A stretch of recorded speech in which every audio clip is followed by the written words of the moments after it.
It's Coast to Coast with Mike, your host. It's the YouTube show that helps you cash in most. His track record's phenom, his cashing rate is the bomb, and it's all brought to you by RacingDudes.com. And now, the host of your show, Mike Somich. Hey everybody, and welcome to Coast for Friday, July 6, 2018. I'm your host, Mike Somich, and this is brought to you by RacingDudes.com. Aaron nailed the winner yesterday at 3-1 over at Prairie Meadows, so make sure you listen to him. He's going to talk a little bit more about the Iowa racing later in the program. He also mentioned that Churchill shippers tend to do very well there, and they went 3 for 3 yesterday, so keep an eye out for those Churchill shippers as well. Now, before we get into the picks, let's put the blinkers on. Let's take a look ahead to this weekend in racing. Blinkers on. We've got a couple of big days over at small tracks on Saturday, including Arlington Park. They're going to have 6 different stakes races. 4 of them will be Grade 3s, and that includes the feature, the Stars and Stripes, which is 12 furlongs on the turf for 3-year-olds and up. Over at Delaware Park, we're going to have 4 stakes races as well, including the Delaware Oaks, which is a Grade 3 event for 3-year-old fillies. It should be interesting to see who comes out of that, as that division just seems to keep getting deeper and deeper, with Monomoy Girl, Midnight Bisou, and Wonder Godot leading the way.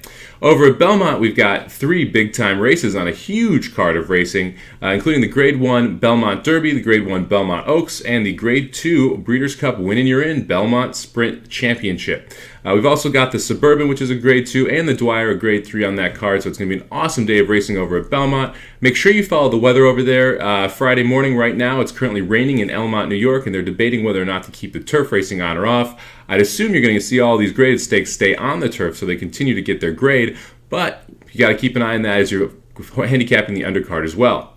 Now, without further ado, let's go coast to coast and get some picks. Aaron, who do you like in Iowa today? What's up, everybody? We will roll on into Friday's Iowa Festival of Racing's last day of the festival. Let's get right to it. Race 6 on the card, the $100,000 Iowa Sprint Championship. And this race has really been won by some nice horses over the years. And we've got a nice field here as well. I'm going to take the number 5, Wilbo, as my top choice. He's been running against much tougher company really all year long. This is like a class drop for him after running and winning at Oaklawn and then catching tough fields again at Churchill Downs lately. So Wilbo going to be my top pick. I love a couple of local horses. Number 2, Apprehender, has been a horse for years that have competed in these kind of races. He comes in on 2 straight wins. I also like number 4, Eurobond. This horse is very fast, can get out to the front, and if he's left alone, he'll be tough to run down. So 5, 2, and 4 I really like. I also like the 3 shipping in from Ian Wilkes. He's been running well at Churchill Downs. And like we've said yesterday, and I'll just reiterate it, Churchill Downs shippers usually do very good when coming to Iowa. They run very well at Prairie Meadows for this racing festival. So those are my top choices in that race. Let's go to race 7.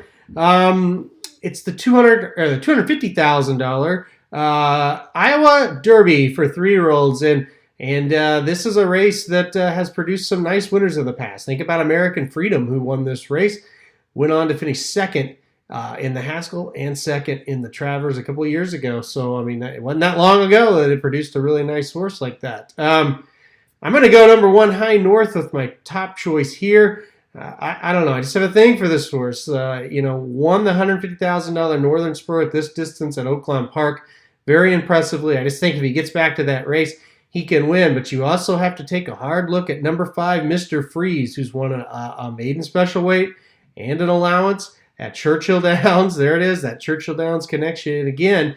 So I think Mr. Freeze will have a lot to say about it as well. Number 7, Cool Bobby, is an interesting horse. As a 2-year-old, he broke his maiden at Del Mar in November and looked like, maybe a rising star. Guess what? This is his first race since that win all the way back in November. So he's interesting, but will he be ready for a race like this? It's hard to say. And then the Tabulator comes back to Prairie Meadows. He won here 2 times back, but lost in the Grade 2 Woody Stevens by a fairly wide margin. He finished 7th. So let's roll on to the 8th race real quick before we get into our bets. That's the Grade 3 Cornhusker, the feature race in Iowa each and every year at Prairie Meadows. Worth $300,000, going a mile and 1/8 for the older horses. Look, Dr. Door for Bob Badford was entered in this race. Unfortunately, he is scratching out of the race. He did not make the trip, so that's a disappointment. It makes the race completely wide open. We have a lot of familiar horses like number 1 Irish Freedom, number 4 McCracken, number 8 Hints, number 6 Dalmore. Even these are horses that people know. I'm going to go actually with one that I didn't mention, number 5 Thirst for Life. This horse has won 2 races in a row at, you said it, Churchill Downs. Or you guessed it, I should say. This Churchill Downs shipping thing is kind of just where I'm going to lean. So I went with number 5, Thirst of Life on top. I also like number 4, McCracken, coming out of the Grade 1 Met Mile. What a class drop that is down to this race. Number 6, Hints, or number 6, Dalmore, is another horse that's kind of, if he gets out on the lead, he'll be tough to run down. And number 8, Hints, he hasn't won since that Iowa Derby win last year. But maybe he gets back to Prairie Meadows to a track that we know he likes, and he runs well. So quickly, let's go with my bets. Like I say, 3 races. We do $10 a race. So let's just start with race 6. I'm going to go $10 to win on Wilbo. I hope there's enough competition in there for him that I can get a price that's halfway decent on him. I don't expect anything great, but hopefully something decent.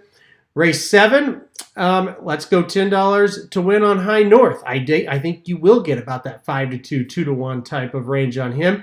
I think that makes him, very playable.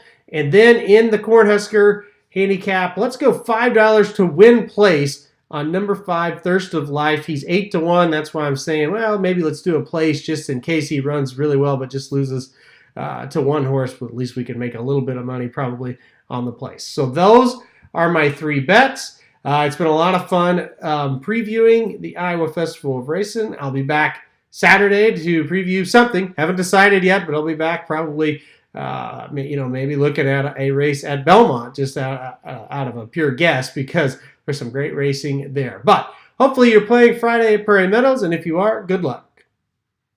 All right, now let's take a look at the 7th race over at Los Alamitos. It's a 1-mile event, $40,000 optional claimer.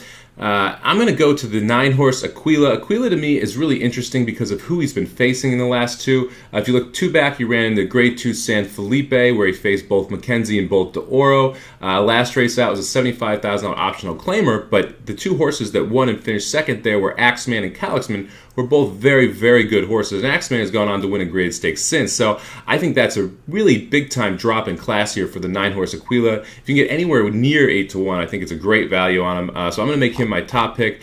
For my second choice, I'm going to go to the 3, Avanti Bello. Avanti Bello, you can just get the excuse train rolling here. I think that the last 2 races weren't his best effort for multiple reasons. I mean, last time out, you had a 1.16 miles, which is not his best distance, awful long layoff. The race prior to that, again, you're looking at a 1.16 miles, where he's just not successful. If you look at today, we're going 1 mile. We're back onto the Los Alamitos surface. Last year, he ran his best buyer of the year on Los Alamitos' surface with a 95 going 1 mile. He's 6 for 18 career at a mile. 6 of his 7 career wins have come at a mile. This distance suits him much better than that 1.16 distance, so I'm going to make Avanti Bello my second pick here. For third, I'm going to go to the favorite, Ike. I think Ike's going to get way overbet in this spot, but I don't think that there's anything you really do about it, and I do think he makes a lot of sense here. You will be stretching out from 6 furlongs to a mile, so I think there's some concern there, but he went a 1.16 the race prior to that. I do think that he's a strong fit here, but I don't want to take a short price on him. For fourth, I'm going to take Divasaur. I think Divasaur sets up really well for this race. I think he might be a little better on turf, but the race 2 back puts him right in this, and I think that he's going to get a decent trip here. He's going to be coming from off the pace, which isn't great at Los Alamitos, but off the pace 2 turns a little better than 1 turn, so I do think he's got a pretty decent shot at hitting the board. But for me, I really do like the 9-horse here, Aquila, and Avanti Bello, the 3, has a lot of value as well. So I'm going to take the $10, and I'm just going to box the 2 of them up in an exacta. If we get anywhere near 8-1 and 5-1, this thing will pay pretty good. So I'm going to do a $5 exacta box, 3-9, and hope we can get them in 1 and 2. I'm against the favorite here, but I do think Ike makes sense, and I think Divasaur makes sense as well. And I expect them to be the first 2 betting options in this race. I'll be using all 4 of them in the pick 4. Hopefully we can get one of the 2 prices home. Good luck, everybody, today. Enjoy your Friday, and start handicapping for that Stars and Stripes Festival over at Belmont. It's going to be a huge day. Check out racingdudes.com. We've got the Stars and Stripes Belmont guide up. Don't forget to check out Blinkers Off. Get some of Aaron and Jared's picks for over the weekend. And don't forget to listen to Blinkers Off on Monday. Magic and I will be back recapping all the big stakes action. Thanks for watching Coast to Coast, brought to you by RacingDudes.com. I've been your host, Mike Somich. You can follow me at Samobomb18 on Twitter, and you can follow the Racing Dudes at Racing_Dudes. Make sure to check out the Blinkers Off podcast, available on Apple, iTunes, Stitcher, and where you get your favorite podcasts. Don't forget to check out RacingDudes.com for all the previews and race reviews every single week.